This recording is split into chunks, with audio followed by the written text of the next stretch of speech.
কারো কোনো জিনিস বা সম্পত্তি পেতে হলে তাকে প্রাণে মেরে ফেলে সেই জিনিস কখনো পাওয়া যায় না।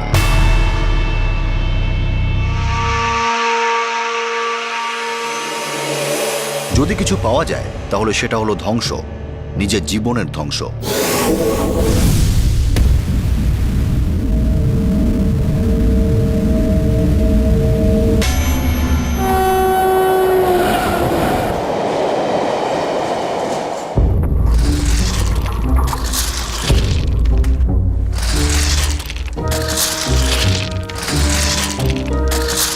মনোজ, মনোজ, সুপারিনটেন্ডেন্ট স্যার তোমাকে ডেকেছেন এক্ষুনি। এক্ষুনি? কি হয়েছে? আরে আমি কি জানি ভাই, শিগগির চল। মনোজ, তুমি জয়েন করেছো প্রায় 6 মাস হয়ে গেল। কাজ খুব ভালো হচ্ছে তোমার। হ্যাঁ, ধন্যবাদ স্যার। তোমার এই কাজ দেখে তোমাকে সিনিয়র হেল্পার করা হবে। মনোজ, তোমার প্রমোশন হচ্ছে। অনেক অনেক ধন্যবাদ স্যার। ব্যাস, এইভাবেই কাজ করে যাও। হ্যাঁ স্যার। কিন্তু এই প্রমোশনের জন্য তোমাকে এই জায়গা ছাড়তে হবে, মুম্বাই যেতে হবে, করলা ডিভিশন।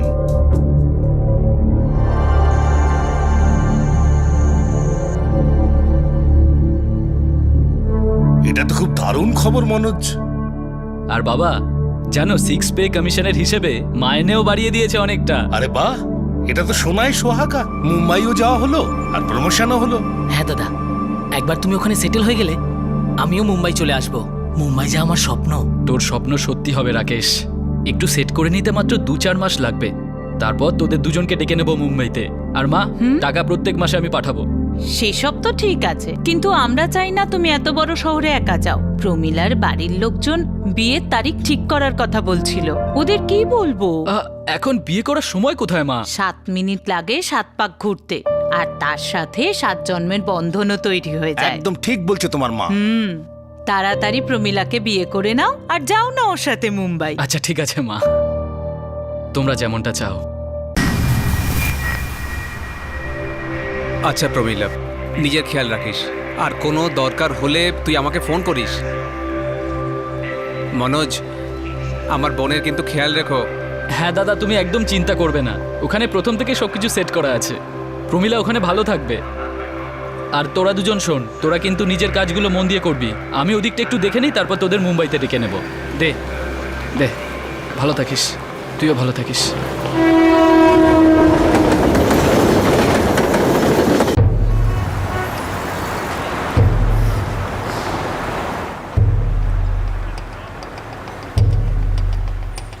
প্রত্যেকটা বড় শহর এক একটা কুয়োর মতো, যেখানে প্রতিদিন অগণিত পিপাসুরা এসে জমা হচ্ছে। এই সব যুবকেরা তাদের এলাকা, তাদের গ্রাম ছেড়ে এখানে আসছে। একটা এমন ভবিষ্যৎ খুঁজে বেড়াচ্ছে যেটা তারা তাদের এলাকায় কোনোদিন পেত না। কিন্তু এমনটা কেন? প্রত্যেকটা শহর গ্যাস বেলুনের মতো ফুলছে। মানুষের বহমান ধারা থামার নামই নিচ্ছে না। ইমারত আরো উচ্চতা পাচ্ছে, কিন্তু ঘর ক্রমশ ছোট হয়ে যাচ্ছে। প্রতিটি নিঃশ্বাসের জন্য কম্পিটিশন, কিন্তু উজ্জ্বল ভবিষ্যতের স্বপ্ন থামার নামই নিচ্ছে না। শহরের উদ্দেশ্যেই অনিয়ন্ত্রিত মাইগ্রেশন একটা জোরালো ইঙ্গিত যে আমাদের দেশের প্রগতি আর বিকাশের গল্প হয়তো সত্যি একটা গল্প, মিথ্যে গল্প।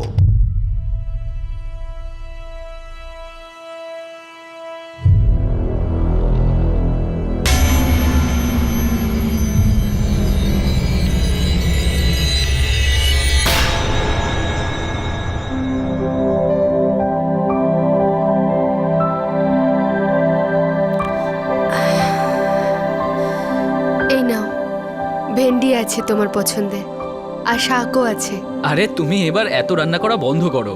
শেষ মাস চলছে, একটু রেস্ট নাও না বাড়িতে। নিজের জন্য বাইরে থেকে কিছু আনিয়ে নাও, আর আমি রেল ক্যান্টিন থেকে খেয়ে নেবো। হায় ভগবান, কি যে তুমি বলো না। আর তাছাড়া মা ফোন করেছিল, বলছিল এখানেই চলে আয়, ডেলিভারি এখানেই হোক। না না, তাহলে রেলওয়েতে কাজ করে কি লাভ? আর এখানকার হাসপাতাল তোমাদের গ্রামের হাসপাতালের চেয়ে অনেক বেশি উন্নত, জানো তুমি? কিন্তু এখন আমি আমার মাকে কি বলি বলো তো? আমি ওনাকে ফোন করে বুঝিয়ে দেব। আমি আমার মাকে ডেকে নিচ্ছি তোমার দেখাশোনার জন্য। সত্যি বলতে কি, আমারও যেতে ইচ্ছে করছে না। তোমাকে ছেড়ে কোথাও যেতে ইচ্ছে করছে না। চলো তাই সই। আচ্ছা শোনো, রাম আর রাকেশ দুজনে মুম্বাই আসবে বলে অনেক দিন থেকে বলছে। এখানেই ওরা থাকতে চায়। তা ডেকে নাও না। হ্যাঁ আমি সেটাই ভাবছি, যদি বড় একটা কোয়ার্টার পাই তো। যদি হও সুজন তাহলে তেঁতুল পাতায় 9 জন। আর আমি কি এটা জানি না তুমি ভাইদের কত ভালোবাসো? ঠিক আছে, আমি আজকেই ফোন করে দিচ্ছি আর বলে দিচ্ছি মুম্বাইয়ের জন্য তাড়াতাড়ি টিকিট কেটে নে। হ্যাঁ দাদা, হ্যাঁ হ্যাঁ হ্যাঁ, মাকেও সাথে নিয়ে নেব। আমি আজকে টিকিট কেটে ফেলছি। আর তৈরি থাকিস, ভাইপোর দায়িত্বটা কিন্তু কাকাদেরও নিতে হবে। দাদা সত্যি খুব মজা হবে, ভেবেই আমার না খুব আনন্দ হচ্ছে। ঠিক আছে ঠিক আছে। মুম্বাই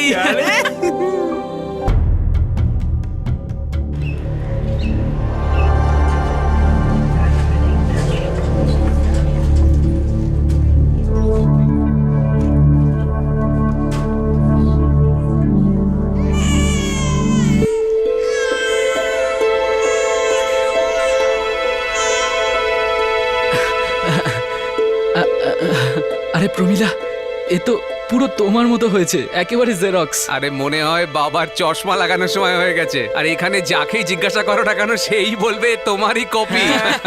আচ্ছা ওকেই জিজ্ঞেস করি ও কেমন দেখতে হয়েছে। হ্যাঁ হ্যাঁ, আয় আয়, তুই কার মতো দেখতে হয়েছিস? হ্যাঁ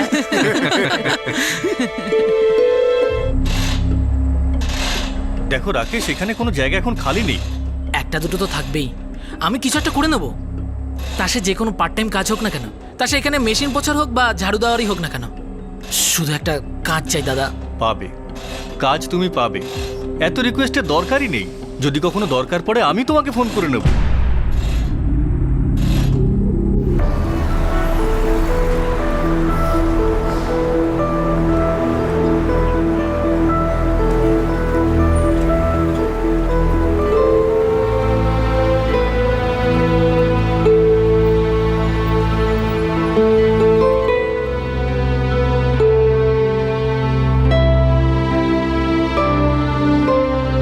রাকেশ, এই খাবার না খেলে তুই কি তাড়াতাড়ি কাজ পেয়ে যাবি?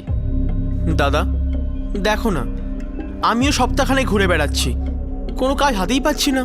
যাই বলো রাম ভাই, তোমার পড়া ছাড়া উচিত হয়নি। আমি বলি কি তুমি পড়াশোনা আবার শুরু করে দাও। এক হাতে ডিগ্রি, অন্য হাতে চাকরি। চাকরি হবে পাকা আর অফিসারের। না না বৌদি, এখন আমার দ্বারা ওসব হবে না। আমার যে কোনো মূল্যে কাজ দরকার, যে কোনো কাজ যেভাবেই হোক।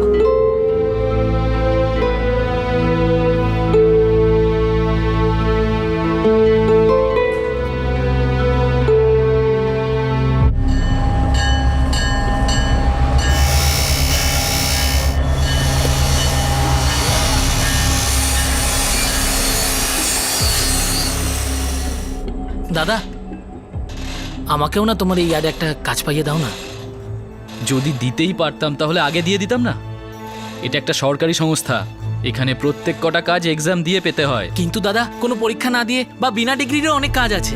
এসব কুলি মজদুরি করা, এক জায়গায় জিনিস অন্য জায়গায় নিয়ে যাওয়া। দাদা আমি সবকিছু করতে পারবো, সবকিছু। এখানে আমার কোনো জোর নেই। যদি খানোয়া হতো তাহলে কারোর না কারোর সঙ্গে কথা বলে কিছু একটা করা যেত, কিন্তু এটা মুম্বাই, এখানে 2 কোটি মানুষ সব সময় কাজ খুঁজে চলেছে। এখানে কাজ অনেক আছে, কিন্তু সেগুলো পাওয়ার জন্য কারোর না কারোর হাত থাকা চাই মাথার উপরে। দাদা তুমি যদি আমাকে এইসব কাজ না পাইয়ে দিতে পারো তাহলে একটা কুলির কাজ অন্তত জোগাড় করে দাও। যদি আমার হাতে কাজ দেওয়ার ক্ষমতা থাকতো তাহলে তোকে কিছু না কিছু কাজ দিতাম না আমি? আর কুলির কাজ খুব সোজা ভেবেছিস তুই? ইউনিয়নবাজি দেখলে না মাথা ঘুরে যাবে বাচ্চু। তাহলে আমি আর কি করব দাদা, এরকম বেকার বসে থাকবো? অপেক্ষা কর, ভালো কথা বলছি। মাথা গরম করলে ভালো কাজও হাত থেকে বেরিয়ে যাবে।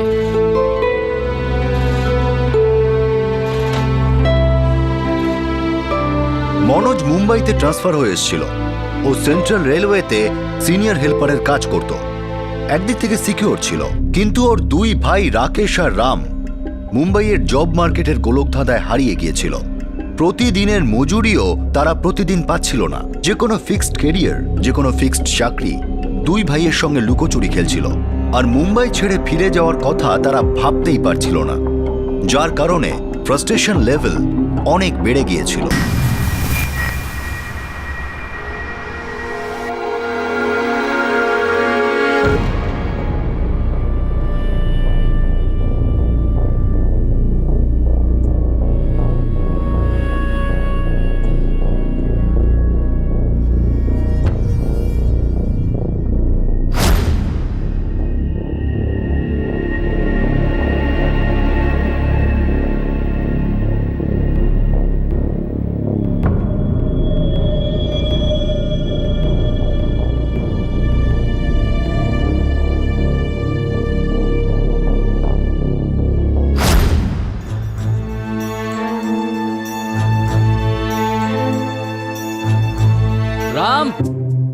চল আমি বেরোচ্ছি, তোকেও রাস্তায় নামিয়ে দেবো।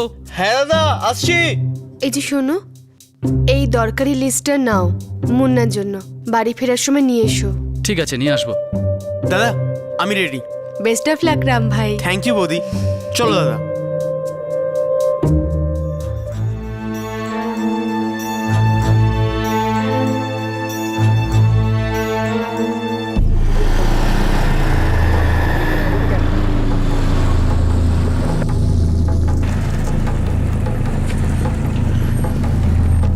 ভালো করে ইন্টারভিউ দিবি।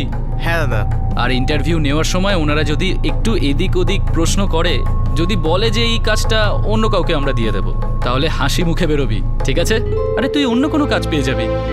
চল।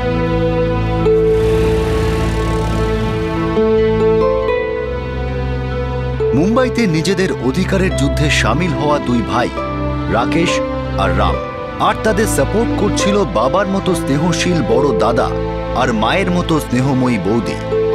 পথটা সহজ ছিল না, কিন্তু ধীরে ধীরে আশার আলো দেখা যাচ্ছিল। তখনই হঠাৎ একটা ঝড় আছড়ে পড়ে। ভাগ্যের চাকা এমনভাবে ঘুরল যে জীবনই বদলে গেল চিরদিনের মতো।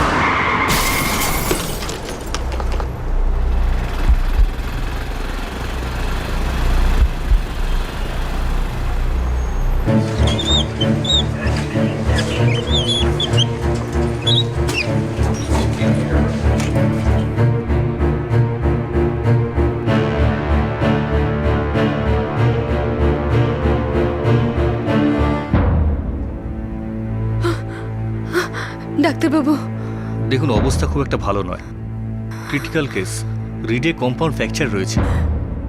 আমি দেখা করবো ওর সাথে। না না, এখন দেখা করতে পারবেন না, একটু পরে।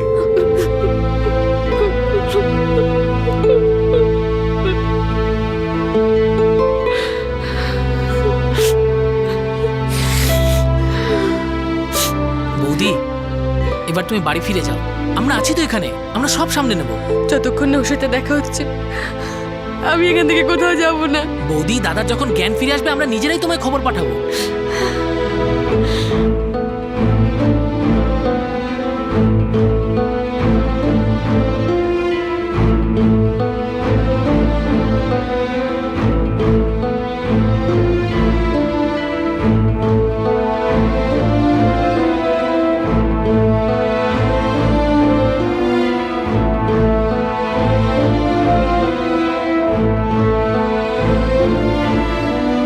পেশেন্টের স্পাইনাল কর্ড, রিডের হাড় খুব খারাপভাবে ড্যামেজ হয়েছে। এটা আপনি আগেও বলেছেন ডাক্তারবাবু, এখন শুধু এটা বলুন ও ঠিক কবে হবে? দেখুন, আপনার স্বামী এমনিতে ঠিক আছে, আবার ঠিক নেইও। মানে? কোমরের নিচ থেকে প্যারালাইজড। কি? আরে আরে উনি ঠিক হয়ে যেতে পারেন, সময় লাগবে কিন্তু ঠিক হয়ে যেতে পারেন, কিন্তু হয়তো অনেক সময় লেগে যেতে পারে।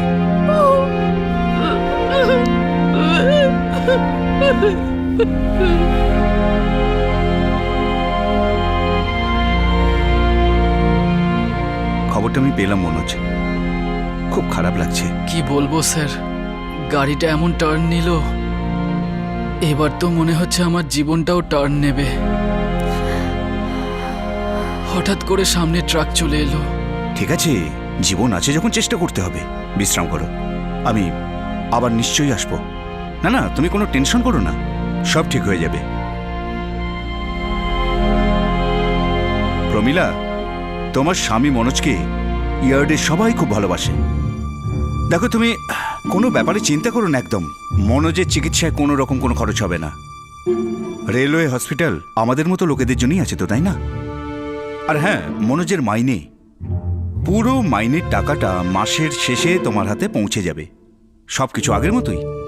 আর দেখে নিও, দেখতে দেখতে আমাদের মনোজ আবার কাজে জয়েন করবে। ধন্যবাদ স্যার। দেখো, তোমার কোনো জিনিসের দরকার হলে, কোনো জিনিসের প্রয়োজন হলে তো সোজা আমার ইয়ার্ডে চলে আসবে, ঠিক আছে? ঠিক আসছি আছে আমি। স্যার, নমস্কার।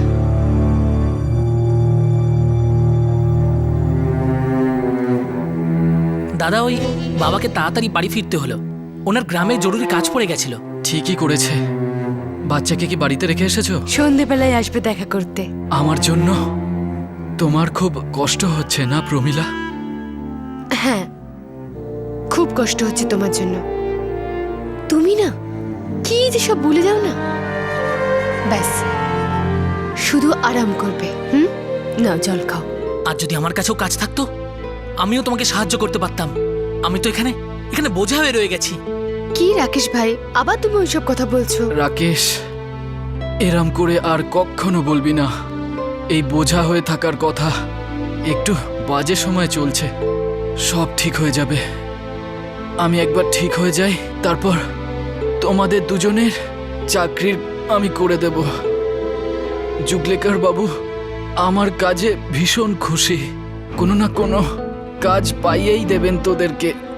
তোরা দুজন একদম টেনশন করবি না, সব ঠিক হয়ে যাবে, ঠিক হয়ে যাবে সব। আলে লে লে লে লে লে লে লে লে, এই আলে খাও খাও বাবা, খাও, কাঁদে না কাঁদে না।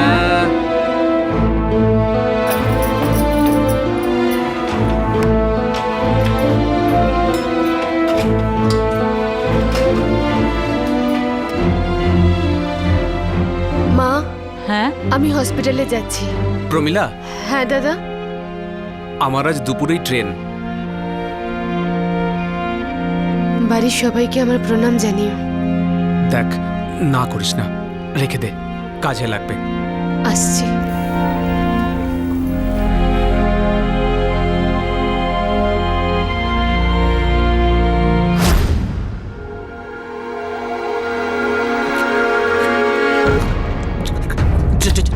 জয়দা, জয়দা, রাম, মা, হ্যাঁ, বৌদির কিছু একটা হয়ে গেছে। কি হয়ে গেছে মানে? কি হয়েছে? তাড়াতাড়ি আসো, শিগগির আসো। চল। প্রমিলা, প্রমিলা, প্রমিলা, আমাকে এভাবে দেখছেন কেন? কি হয়েছে সত্যি করে বলো রাকেশ। আরে কি হয়েছে এর মানেটা কি?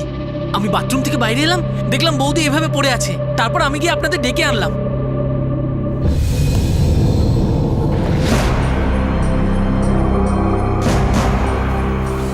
দরজা তো ভিতর থেকে বন্ধ, তাহলে কে করলো এসব?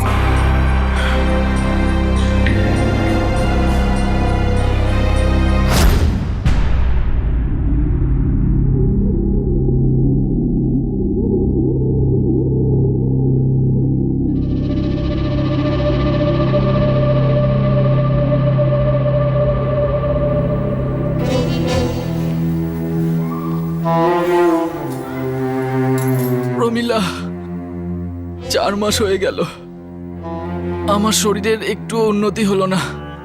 মাঝে মাঝে মনে হয় সেদিন আমি বেঁচে গেলাম কেন, মরে গেলে ভালো হতো।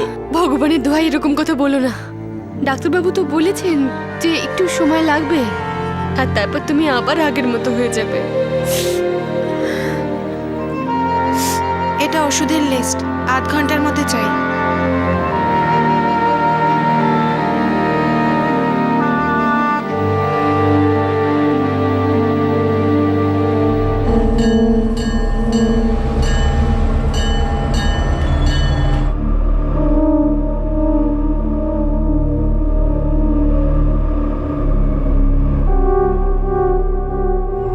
আপনি ভেতরে যেতে পারেন।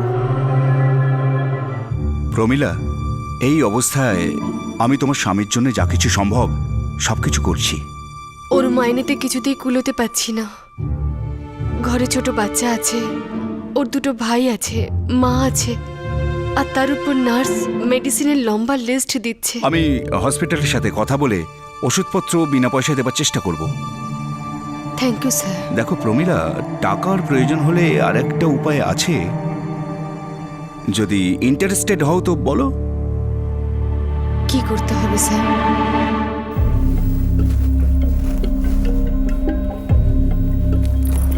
দেখো রাম, 5টা ওষুধ দিতে হবে দাদাকে। আমি ব্যাগের মধ্যে সবকিছু আলাদা করে রেখেছি, খাবার পরে দিয়ে দিও। ঠিক আছে বৌদি।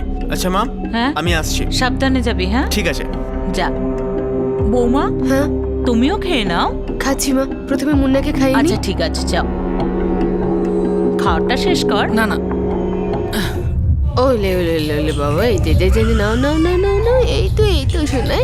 আরেকটু একটু, উড়ু উড়ু বাবরে, নাও নাও নাও নাও, শোনা শোনা শোনা। এই দেখো দেখো দেখো দেখো।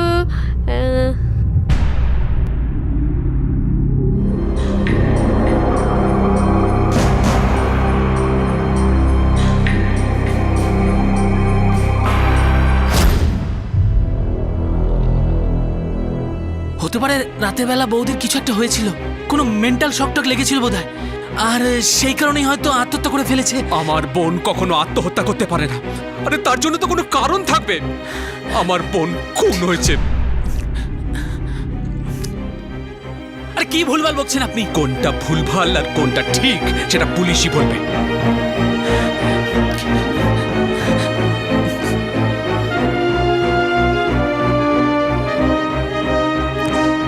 মা,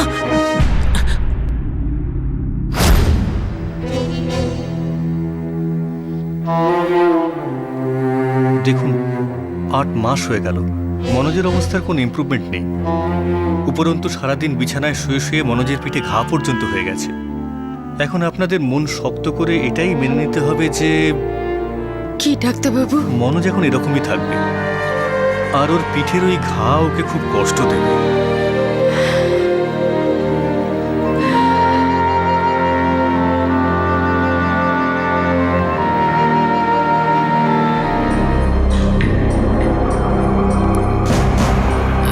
বৌদি, তোমার সাথে কথা বলার ছিল। কি?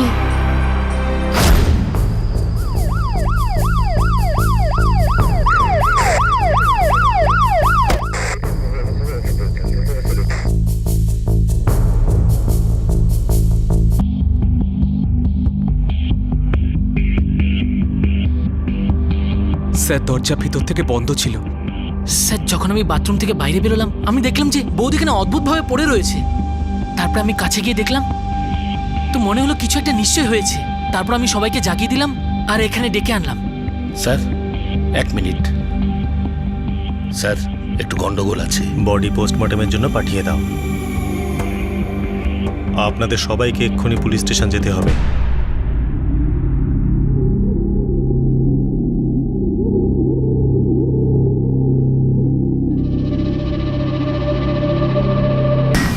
গলা টিপে মারা হয়েছে। গলাতে কোনো আঙুলের চিহ্ন? না, খুব চালাকি করে ব্যাপারটা করেছে। হয়তো কোনো কাপড় বা অন্য কিছু দিয়ে গলাটা টিপে ধরা হয়েছে, তারপর মৃত্যু পর্যন্ত চেপে রাখা হয়েছে। ঘরের দরজাটা ভেতর থেকে বন্ধ ছিল। খুনি বাড়িরই কেউ হবে।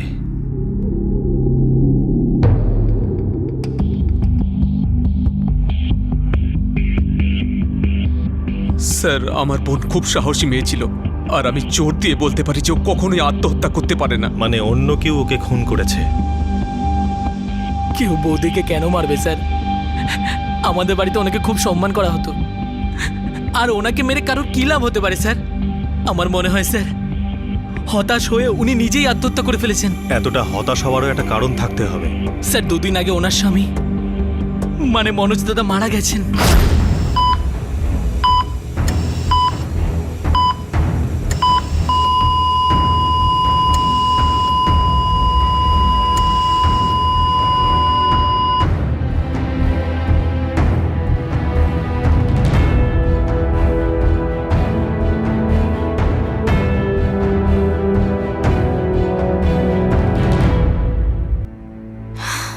ডাক্তারবাবু, দেখুন, আমরা সবাই তো আপ্রাণ চেষ্টা করেছি, কিন্তু মনোজের অবস্থা খুব খারাপ হয়ে গিয়েছিল। আমরা ওকে বাঁচাতে পারিনি।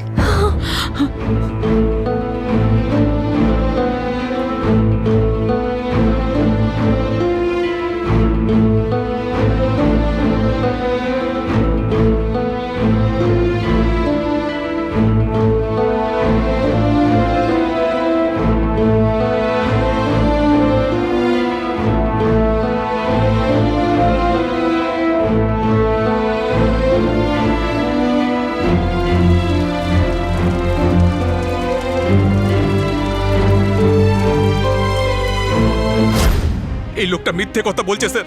আমার তো সন্দেহ হচ্ছে যে এই লোকটা এবার বোনকে খুন করেছে। স্যার এ পাগল হয়ে গেছে, সব ভুলভাল বকছে। স্যার এ কখনো চাইতো না আমার বোন এখানে থাকুক, ও চাইতো যে আমার বোন এখান থেকে অনেক দূরে চলে যাক। জয় দাদা, আপনার সাথে একটা কথা ছিল। বলো। দাদা, আপনি বৌদিকে নিয়ে নিজের বাড়ি ফিরে যান। এতটা কষ্টে থাকা আর সারা জীবন কষ্ট পাওয়া একদম ঠিক নয়। ওনার সামনে তো সারা জীবন পড়ে রয়েছে, ওনাকে তো আবার বিয়ে দেওয়া যেতে পারে। ভালো পরামর্শ, কিন্তু এটা ঠিক সময় নয়। কিছুদিন যেতে দাও, তার আগে আমি প্রমিলার ইচ্ছেটাও জেনে নিতে চাই।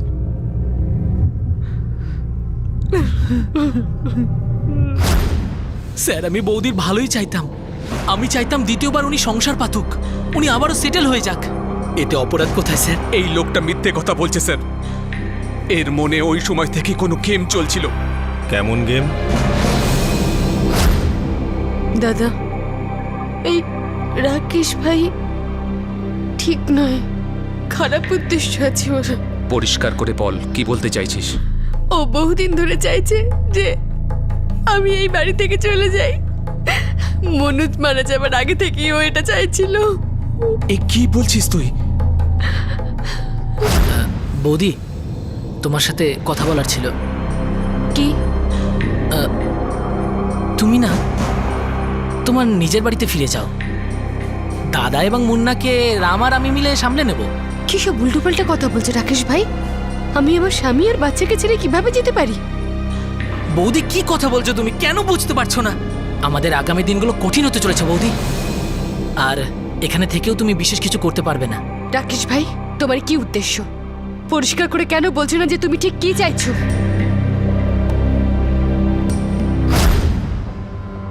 ওর এই ব্যবহারটা দেখে আমার খুব অদ্ভুত লেগেছিল দাদা। আমি বুঝতেও পারছিলাম না যে ও আমার সাথে এরকম ব্যবহার কেন করছে। কিন্তু আজ যখন আমি মনোজের শেষকৃত্য করে বাড়ি ফিরলাম। Welcome to Beaton world. How may I assist you? নতুন ফ্ল্যাটের জন্য একটা স্ট্যান্ড ফ্যান আর কুলার নেব। এই পচা গরম থেকে একটু স্বস্তি চাই। বাজার চলতে সব ব্র্যান্ড আর ভরসাযোগ্য নয়। তার জন্য তো আমাদের ফ্যান আছে, all purpose bullet table fan, ceiling fan. আমাদের সিলিং ফ্যান কিন্তু 30 মাসের ওয়ারেন্টি সহ পাওয়া যায়। আছে ফারাটা 2 বছরের ওয়ারেন্টি, 17 থেকে 20 মিটার এয়ার ফ্লো। মধ্যবিত্তের সাধ্যের মধ্যে একমাত্র ভরসাযোগ্য ব্র্যান্ড বিটন। আমাদের কুলারের কিন্তু অনেক range, 45 litres, 50 litres, 70 litres, 90 litres, 110 litres. Honeycomb সহযোগে বিটনের সব কুলারের ওয়ারেন্টি 1 বছর। চেনা হাওয়ায় অচেনা অনুভূতির জন্য একমাত্র আদর্শ বিটন। গরমে স্বস্তি পেতে বিটনের ফ্যান হোক বা কুলার, আজই আনুন বাড়িতে। Vuitton, digitally yours.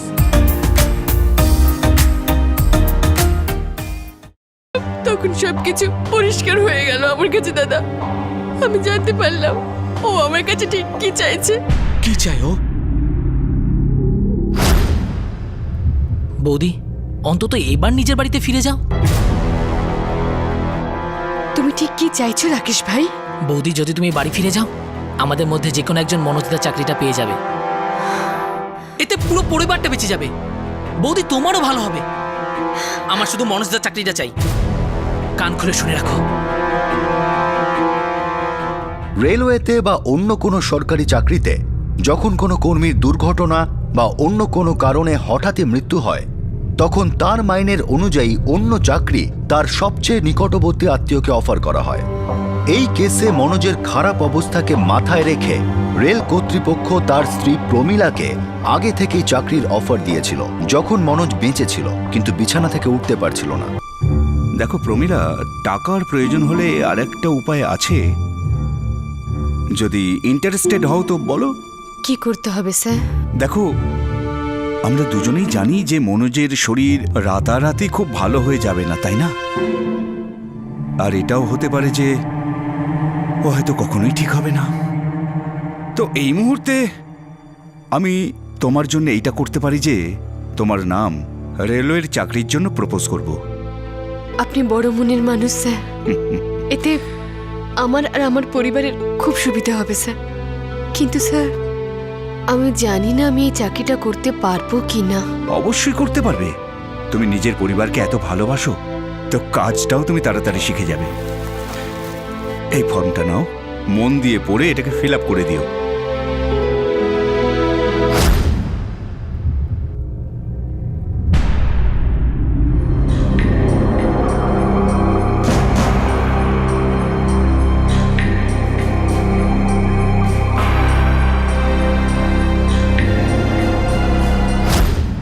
এত স্বার্থপর আর নিচু মনের মানুষও মনোজের জন্য কি না করেছে দাদা, কিন্তু আজও আমার আর মনোজের বাচ্চার কোনো পরোয়াই করছে না, শুধুমাত্র চাকরিটা পেতে চায়। দাদা আমি কোথায় যাব দাদা?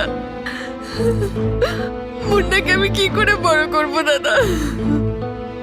আর আমি চাই না যে আমার আর মনোজের বাচ্চা কারণ দয়ার উপর বাঁচুক। এসব কিচ্ছু হবে না, তুই নির্ভয় ওই কাজটা শুরু কর। আর দেখ, তোর দাদা তো তোর সঙ্গে আছে, তোর আর তোর বাচ্চাটার কোনো ক্ষতি আমি হতে দেবো না। নিজের দাদার চাকরিটা পাওয়ার জন্য ও আমার বোনকে খুন করেছে।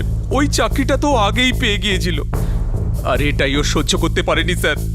ওর মনে লোভ জন্মেছিল স্যার, আর তাই জন্য ও বারবার এটাই প্রমাণ করতে চাইছে যে আমার বোন সুইসাইড করেছে। স্যার এই লোকটা ক্রিমিনাল স্যার। স্যার জয়দা মিথ্যে কথা বলছেন, না প্রমাণ না কোনো কিছু। আমি আমার নিজের বৌদিকে কেন মারবো স্যার? একটা মামুলি চাকরির জন্য আমি আমার নিজের জীবনটা কেন নষ্ট করবো স্যার? আপনি নিজেই ভেবে দেখুন স্যার, দরজা ভিতর থেকে বন্ধ ছিল, যেখানে আমি খুব সহজেই ধরা পড়ে যেতে পারতাম। আর স্যার এরকম পরিস্থিতিতে আমি এই কাণ্ড ঘটাবো? আপনি বুঝছেন তো স্যার?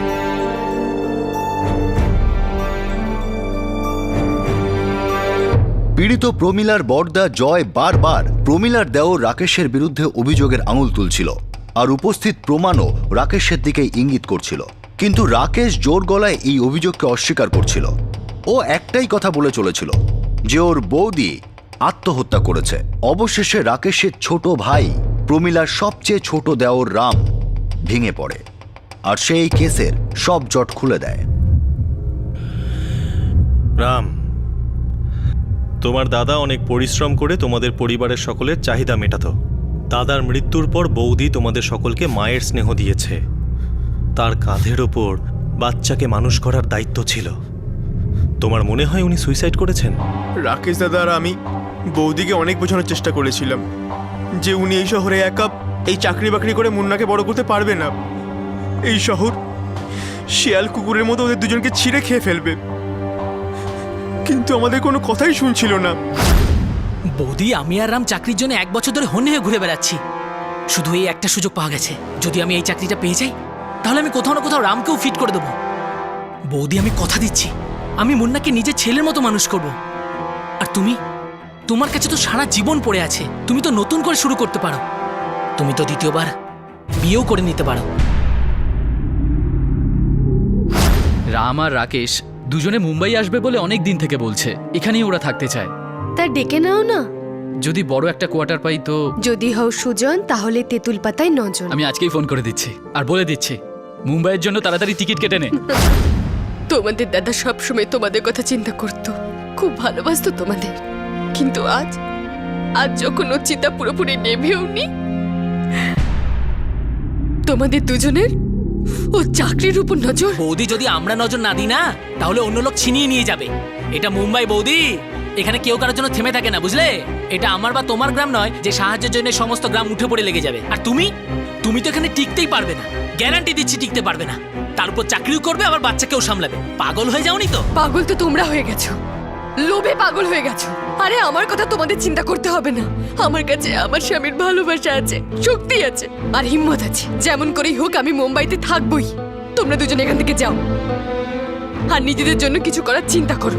আর রাকেশ ভাই, এই চাকরি তুমি ভুলে যাও, এটা পাবার কথাও তুমি মাথা থেকে বের করে দাও।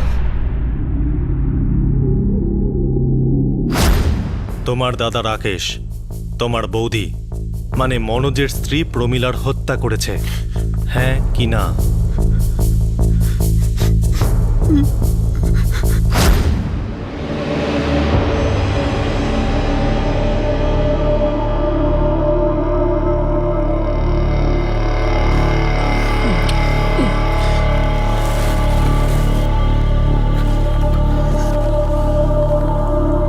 রাম, রাম, ও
আমি বাচ্চাটাকে নিয়ে যাচ্ছি।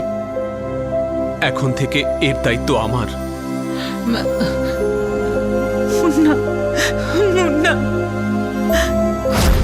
একটু সেট করে নিতে মাত্র 2-4 মাস লাগবে। তারপর তোদের দুজনকে ডেকে নেব মুম্বাইতে। আর মা, টাকা প্রত্যেক মাসে আমি পাঠাবো।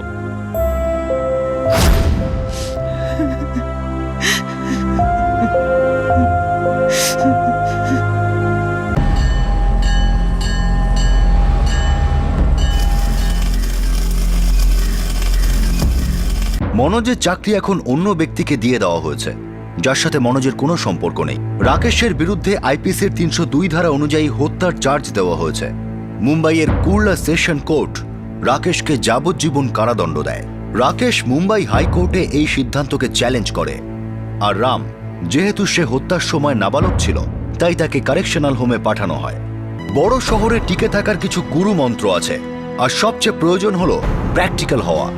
এখানে যাই হোক না কেন তাতে কিছু এসে যায় না, শুধু আপনাকে টিকে থাকতে হবে। সারা দেশের মানুষ শুধু 2-4টে মহানগরের দিকেই কেন ছুটে যায়? ভবিষ্যৎ উন্নত করার জন্য এটা ছাড়া কি আর অন্য কোনো পথ নেই? কোনো বিকল্প নেই।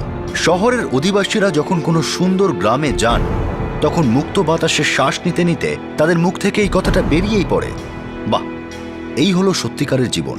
আর এর একদম বিপরীতে হাজার হাজার গ্রামবাসী দৃঢ়ভাবে এটাই বিশ্বাস করেন যে জীবনে যদি কিছু করতে হয়, কিছু হতে হয়, তাহলে শহরে যেতে হবে। শহর যেন একটা স্বর্গ। এই উদাহরণ বিখ্যাত একটা বাণীকে সত্য প্রমাণ করে, the grass is greener on the other side. এই শহর আর গ্রামের ব্যবধান কি একটা ইঙ্গিত যে আমাদের উন্নতির কাহিনী একতরফা? ব্যক্তিগত বিকাশের জন্য অনুকূল অধিকতর সুবিধা শুধু শহরকেই দেওয়া হয়, কিন্তু তা সত্ত্বেও আমাদের শহরের কোয়ালিটি অফ লাইফ আরও খারাপ হয়। অন্যদিকে গ্রামীণ ক্ষেত্রগুলিতে অ্যালট করা উন্নতির জন্য বড় বড় প্রজেক্ট স্ক্যাম আর দুর্নীতির প্রকোপ থেকে যেন বেরোতেই পারে না। একদিকে যখন প্রশাসন এই সমস্ত দুর্নীতিকে চাপা দেওয়ার চেষ্টা করে নিজের গদিটি টিকিয়ে রাখে, তখন অন্যদিকে সাধারণ মানুষ, শহরবাসী হোক বা গ্রামবাসী, তারা শুধু অপরাধের রাস্তা বেছে নেয়, যেখানে শুধু একটা কথাই শোনা যায়, জোর যার মুলুক তার। মিডিয়ার প্যানেলে ঘন্টার পর ঘন্টা আলোচনা হয় যে সমাজে ঘটা অপরাধের ওপর টিভি প্রোগ্রামের প্রভাব পড়ছে ইত্যাদি ইত্যাদি। কিন্তু সত্যি এটাই যে বেড়ে চলা অপরাধের প্রধান অভিযুক্ত হলো ধনী আর গরিবের মধ্যে বেড়ে চলা ব্যবধান। কিছু মানুষ এই ব্যবধান কমানোর চেষ্টা করে চাকরি পাওয়ার জন্য, জীবন গড়ার জন্য বা বেসিক লেভেলে সার্ভাইভ করার জন্য অপরাধের পথ বেছে নেয়। কিন্তু আমাদের তাকে অপরাধীর সঙ্গে সঙ্গে একজন পীড়িত হিসাবেও দেখা উচিত। সরকার, প্রশাসন, আপনি আর আমি, আমাদের একটা নৈতিক দায়িত্ব হলো যে আমরা একটা সহজ অঙ্ককে বুঝি যে কোনো পিরামিডকে দাঁড় করাতে গেলে তার ভিতটা শক্ত করা খুবই দরকার। অর্থনীতি হোক, বৃদ্ধি হোক, রাজনীতি হোক বা যে কোনো ক্ষেত্র হোক, ভিত সব থেকে গুরুত্বপূর্ণ। সেটাকে শক্ত করা জরুরি, আর এটা বোঝা কোনো কঠিন বিষয় নয়। ক্রাইম পেট্রোল 10 থেকে আপনাদের সাথে আবার দেখা হবে একটা নতুন কেসের সঙ্গে।